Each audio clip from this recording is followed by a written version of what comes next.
you have to get like crazy obsessive about it. Like, and not every deer can make you do that. Especially with wife and kids. But I did. I was going to go after, I was going to kill this deer. And so I started looking at the data from the years previous. I had a licking branch that I'd established before that was a lot of traffic on it. So what I did is I went out 2 days before. It was the November 7th, and I went out November 5th, and I snuck out there midday. I wanted to film it, so I hung everything I could into the tree stand. I wanted to get in early. I wanted to sit all day, and I didn't want to have a bunch of gear clanking around. So I freshened up the scrape. I hung all my stuff, and I snuck out. Then I told my wife that on November 7th, I had canceled all of my business meetings, all my work, and I was just hunting all day. And we were pregnant with my son, Raphael, at that point.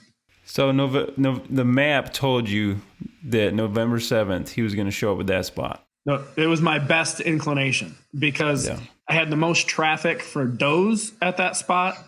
He had shown up scent checking that spot the year before in early November. And that was the first time I got him in daylight, really, was at that location or close to that location.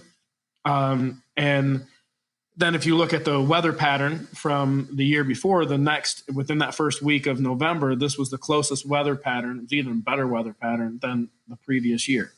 So every indication in my old going over crazy data was that this was going to be the day. This was my best shot. And I found that when you use cameras, when you get a photo of a big buck during daylight, well, it's not now go hunt the spot. You're too late. Right. You missed it. Like you have to be there at the time it takes the photo. So the only way to really try and figure that out with your best guess is look at all the intel from the year before. So that's what I was trying to do. I was trying to be in the right spot before the camera told me that I missed my window. So I get to that location. All right. I tell my wife, I'm not hunting for the rest of the year or I'm hunting all day. I'm not doing anything else. And we were pregnant at the time. And my wife's like, you can't go hunting. I have a doctor's appointment and you have to be with the kids. And I'm like, are you kidding me? So November 7th, I don't get to go hunting in the morning. My wife gets up. She goes to the doctor's appointment. I'm staying home with the kids. She sends me a text message and she goes, sorry, honey, doctor's appointment wasn't today. It's tomorrow. Oh. I'm like, everybody, I can't hunt tomorrow either. Like, everybody listening just groaned with you. Oh, it was, and of course, you know what happened at 30 a.m. or 7 a.m. broad daylight.